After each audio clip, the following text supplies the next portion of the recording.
हिंदी चीनी भाई भाई। हम हिंदुस्तानियों को चाइनीज पसंद हो या ना हो, हमें चीनी बहुत पसंद है। तभी तो हम diabetes capital of the world बन गए हैं। चलिए केबीएच खेलते हैं, कौन बनेगा हेल्थपति। टाइप 2 डायबिटीज कंट्रोल करने के लिए कौन सा लैब टेस्ट सबसे ज्यादा जरूरी है? Option 1 HbA1c, option 2 fasting blood sugar, option 3 both 1 and 2, option 4 none of the above. आपके पास कोई लाइफलाइन नहीं है, बट सही जवाब आपके लाइफ की लाइन बढ़ा देगी। सही जवाब है नन ऑफ द अबव। आपको जानकर हैरानी होगी कि HbA1c और शुगर लेवल से भी ज्यादा इंपॉर्टेंट एक पैरामीटर है जो 99% लोग चेक ही नहीं कराते हैं। क्या कोई मार्कर है जो डायबिटीज होने से पहले ही प्रेडिक्ट कर सकता है? क्या यह एक गेम चेंजर नहीं होगा?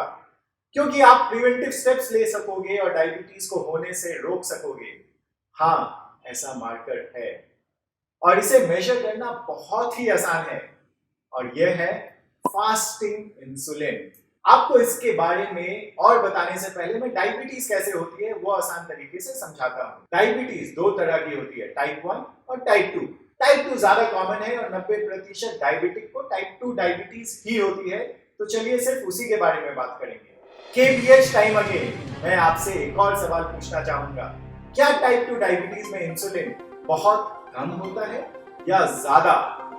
लगभग 99% लोगों का जवाब होगा कि इंसुलिन बहुत कम होता है, लेकिन यह जवाब गलत है। डायबिटीज में इंसुलिन ज्यादातर ज्यादा होता है। यह बहुत सरप्राइजिंग है ना? इंसुलिन हमारे शरीर में एक ऐसा हार्मोन है जिसका काम है ग्लूकोज को ब्लड से सेल्स में ट्रांसफर करना, लेकिन कभी कभी इंसुलिन अपना काम अच्छे से नहीं कर पाता और इस कंडीशन को इंसुलिन रेजिस्टेंस कहते हैं। इस कंडीशन में शरीर को काम करने के लिए ज्यादा इंसुलिन बनाना पड़ता है। आइए मैं आपको एक एग्जांपल से समझाता हूँ। आपके घर के किचन में हर दिन 100 प्लेट साफ करने होते हैं। इस काम को करने के लिए आपने घर में एक सर्वेंट रखा है, नाम है उसका अमर। एक दिन अमर आता है और बोलता है कि उसे टीवी भी देखना है, इसलिए वह इतने बर्तन साफ नहीं कर सकता है। नॉर्मली तो आप उसे डांट फटकार के उसे काम ठीक से करने के लिए बोलोगे, बट मान लीजिए आप बहुत दयालु इंसान हैं और आपने एक और सर्वेंट अकबर रख लिया अमर को हेल्प करने के लिए। अब दोनों अमर अकबर को सिर्फ 50-50 प्लेट साफ करने हैं। यहां तक तो ठीक है, लेकिन अब अमर अकबर को समझ आता है कि मालिक तो बहुत दयालु है, वह और काम कम करने लगते हैं। दयालु मालिक अब एंथनी को भी काम पर लगा देते हैं। 3 लोग मिलकर 100 प्लेट साफ करते हैं। कहानी ऐसे ही चलते रहती है। अमर अकबर एंथनी और लेजी हो जाते हैं। आप हाइडिंग पर हाइडिंग करते जा रहे हो। कितने दयालु हो आप। अब आपके घर में 15 सर्वेंट काम कर रहे हैं 100 प्लेट साफ करने। पैसे ज्यादा लग रहे हैं पर चलो काम तो हो रहा है। पर नहीं, अब 15 सर्वेंट मिलकर भी प्लेट साफ नहीं कर पा रहे। अब किचन में और सर्वेंट्स रखने की जगह नहीं बची है। अब कुछ चाह कर भी आप अपने किचन को साफ नहीं रख पा रहे हो। यही डायबिटीज में होता है। आपके बॉडी को 5 यूनिट्स ऑफ इंसुलिन की जरूरत होती है आपके ब्लड ग्लूकोज को ठीक रखने के लिए, लेकिन मान लीजिए इंसुलिन लेजी हो जाता है और वह ग्लूकोज ट्रांसफर एफिशिएंटली नहीं कर पा रहा है। इस फिनोमिनन को इंसुलिन रेजिस्टेंस कहते हैं, जिसकी वजह से आपकी बॉडी 5 के बजाय 10 यूनिट इंसुलिन प्रोड्यूस करती है, फिर 20, फिर 30, 40, 50, 60, 70, 80 यूनिट्स। जितना आपके बॉडी में होना चाहिए उससे 10 से 20 गुना ज्यादा। पर शुरू में आपका ब्लड शुगर लेवल अभी भी नॉर्मल ही रहता है, पर धीरे धीरे धीरे आपके ब्लड शुगर लेवल बढ़ने लगती है, क्योंकि आपकी बॉडी जवाब दे देती है। बॉडी ऑलरेडी 10 से 20 गुना इंसुलिन बना रही है और वह क्या कर सकती है? नॉर्मली यह प्रोसेस काफी साल तक चलता है, 2, 5, 10, 20 साल। आपको बॉडी काफी वार्निंग देती है काफी सालों तक, पर हम गंधारी के जैसे अपनी आंखों पर पट्टी बांध लेते हैं और हम अपनी आंखें तभी खोलते हैं जब हमारा शुगर लेवल बढ़ने लगता है, एकदम लास्ट स्टेज में। अनफॉर्चुनेटली हेल्थ केयर प्रोफेशनल्स उसे first stage of pre diabetes मानते हैं। इंसुलिन रेजिस्टेंस से सिर्फ डायबिटीज नहीं, हाइपरटेंशन और पीसीओएस जैसी कई दूसरी बीमारियां भी हो सकती है।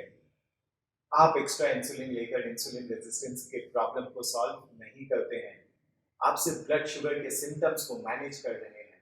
और क्योंकि आपका रूट कॉज जो कि इंसुलिन रेजिस्टेंस है वो अभी भी वैसे ही है, आपको धीरे धीरे हाइपरटेंशन और पीसीओएस जैसे अनेक प्रॉब्लम आने लगते हैं। फिर आप दवाइयों के कॉकटेल लेने पे मजबूर हो जाते हैं। एक और इंटरेस्टिंग फैक्ट शेयर करता हूं मैं आपके साथ। इंसुलिन रेजिस्टेंस क्यों होता है? 80 से 90% लोगों में इसका प्रमुख कारण है एक्सेस वेट। इंसुलिन रेजिस्टेंस ठीक करने के लिए वेट लॉस करना सबसे अच्छी स्ट्रैटेजी है, पर क्या आप ये जानते हैं कि इंसुलिन एक वेट गेन हार्मोन है? यह आपके बॉडी में फैट स्टोर करने में हेल्प करती है।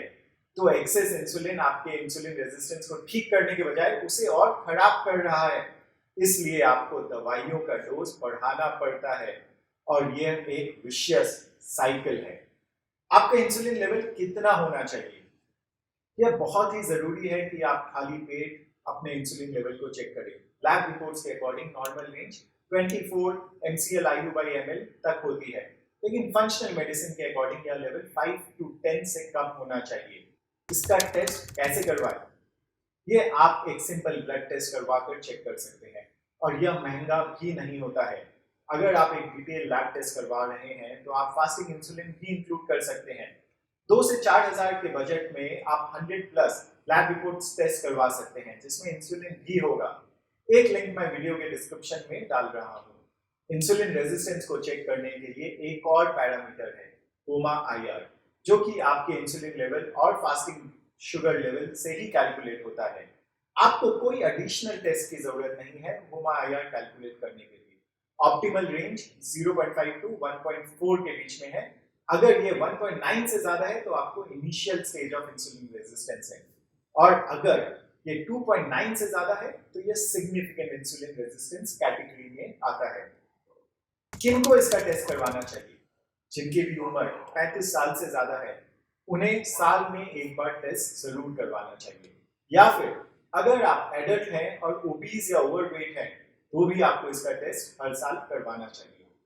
इसका टेस्ट करवाना क्यों जरूरी है?